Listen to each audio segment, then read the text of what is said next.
Hello everyone, welcome to PW UGC Net and welcome to our session. So finally the UGC Net history examination is over.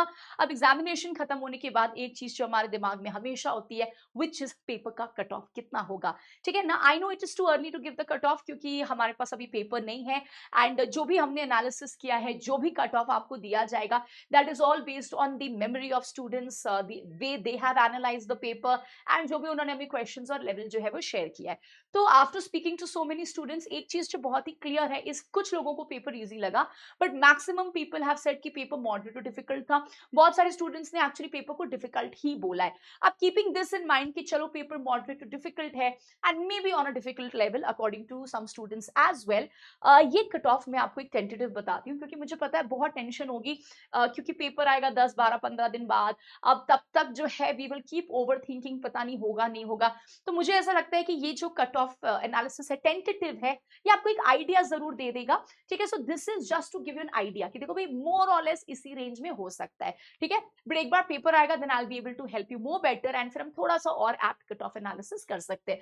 देखो, based on students review, keeping in mind कि paper moderate to difficult था and may be difficult था. ठीक है, ये मुझे लगता है ना, अगर आप 5 इयर्स या 10 इयर्स का हिस्ट्री का कट ऑफ एनालिसिस करते हो और अगर आपने एक्चुअली ना जून 2019 का कट ऑफ देखा है, मुझे ऐसा लगता है कि ये ना बेस्ट रिप्रेजेंटेशन है इस साल की कट ऑफ का भी. ठीक है, जैसे देखो यूजुअली अगर एक नॉर्मल पेपर का हम कट ऑफ लें जो बहुत ही ज्यादा इजी नहीं है, ओवर डिफिकल्ट नहीं है, तो अपना हिस्ट्री का जो जीआरएफ का रेंज है ना जनरल का, वो हमेशा 95 टू 100 जाता है. मतलब 95 टू 100 क्वेश्चंस आपने सॉल्व किया है. Generally this is the range of question. अब क्या होता है, मान लो वैसे तो अपना ये वाला कट ऑफ भी 95 टू 100 ही जाएगा बट 1% मान लेते हैं कि चलो पेपर मुश्किल है. ठीक है, तो एक क्वेश्चन ऊपर नीचे हो सकता है. तो जब आप 2019 जून कट ऑफ देखोगे तुम्हें ऐसा लगेगा कि यार मुझ ये कहीं ना कहीं पेपर जो हमारा हुआ है एंड जो रिव्यूज है उसके साथ मुझे लगता है ये जस्टिस कर रहा है. जैसे इधर देखो, सो इधर हमारा जीआरएफ हुआ है 62% में. ठीक है, which is approximately 186 marks and 93 questions. वैसे जनरल का जीआरएफ 95 टू 100 होता है बट इस टाइम पे पेपर डिफिकल्ट होगा, तो ये 93 क्वेश्चन से हमारा जीआरएफ जो है वो शुरू हुआ है.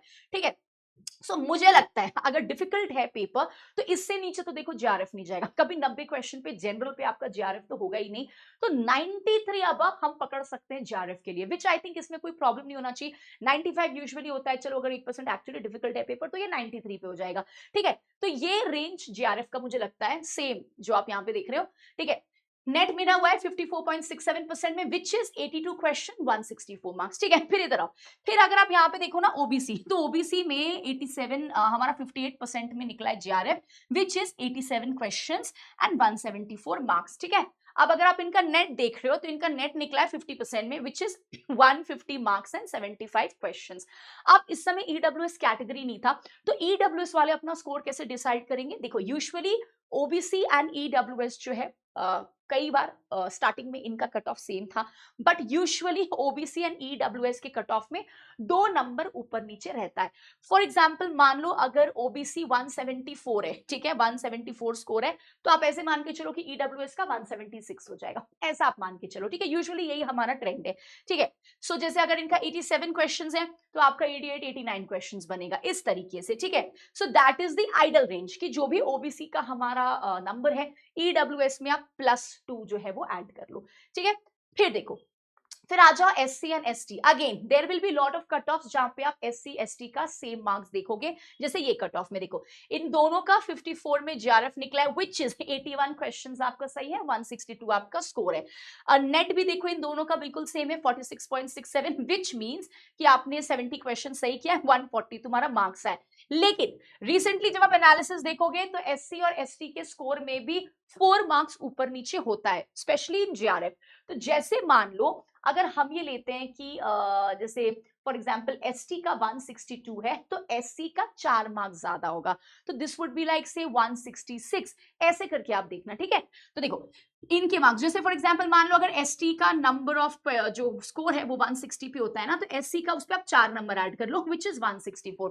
तो आइडियली जब आप 5 साल 10 साल का एनालिसिस करोगे तो आप यही ट्रेंड देखोगे, 4 मार्क्स ऊपर नीचे रहता है, ठीक है। तो जो भी एसटी का कट ऑफ होगा या जो भी एससी का कट ऑफ होगा, एससी के कट ऑफ में जैसे फॉर एग्जांपल मान लो 164 है हमारा हमारा स्कोर, तो एससी में वो 160 हो जाएगा। इस तरीके से आप ये देखना, ठीक है। 4 मार्क्स मोस्टली, नेट के लिए मोस्टली इनका स्कोर सेम रहता है, बट अगेन कहीं कहीं आप देखोगे 2 मार्क्स ऊपर नीचे का डिफरेंस भी रहता है, ठीक है। So this is the tentative score जो आप कैलकुलेट कर सकते हो, जो आपको एक आइडिया दे देगा, ठीक है। मुझे ऐसा लगता है कि भाई ये अपना बेस्ट रिप्रेजेंटेशन है पेपर का, बट एक बार पेपर आ जाता है and then we'll be able to analyse much more कि पेपर कैसा था एंड कितना डिफिकल्ट था, एंड उस हिसाब से आपको एक एक्यूरेट कट ऑफ जो है वो दी जा सकती है। बट फिलहाल के लिए depending on all the views, मुझे ऐसा लगता है कि 2019 का जून कट ऑफ शायद जस्टिस कर रहा है अपने इस साल के अटेम्प्ट के कट ऑफ के साथ भी, ठीक है।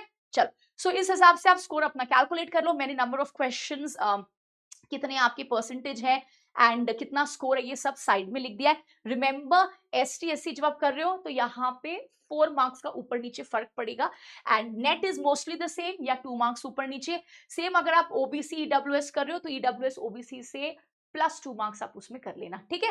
सो इस तरीके से everyone, this is the tentative idea of the cut of. अब एक बार वेट करते हैं पेपर आ जाए, जैसे ही पेपर आता है मैं आपको फिर प्रॉपर सेंस में कट ऑफ जो है वो बताती हूँ आफ्टर एनालाइजिंग, क्योंकि देखो जब भी आप कट ऑफ एनालाइज करते हो आपको पास्ट ईयर्स के कट ऑफ को एनालाइज करके ही एक कट ऑफ निकालना है। रैंडमली कोई भी नंबर हम नहीं कोट कर सकते, रैंडमली कुछ भी कट ऑफ नहीं आ जाएगा। सो एक बार अपना पेपर आ जाए फिर सारा कट ऑफ एनालिसिस करके मैं आपको बताऊंगी कि आइडियली इसमें क्या परफेक्ट बैठता है, एंड ऑल्सो 5 ईयर्स का कट ऑफ भी एनालाइज करेंगे कि कितना फर्क है अपने जो कट ऑफ होने वाला है, ठीक है। तब तक के लिए I think this should be okay, ठीक है। So thank you so much everyone, and please take some rest, क्योंकि बहुत आपने मेहनत की है, एंड इररिस्पेक्टिव ऑफ पेपर कैसा गया है, I know you will not be able to sleep, क्योंकि जब तक आंसर कीज नहीं आएंगे वो परेशानी एंड टेंशन रहता ही है, बट आंसर कीज आने में अभी टाइम है। तब तक आप प्लीज रेस्ट करो एंड खाओ पियो मस्त रहो। बहुत सारी चीजें आपने सैक्रिफाइसेस की है, यू डिजर्व दिस रेस्ट। तो थोड़ा सा टेंशन फ्री हो जाओ, एंड जो भी काम आपने पेंडिंग छोड़ रखा है एग्जाम्स की वजह से तुमने सैक्रिफाइस किया है, go and do all of that, ठीक है।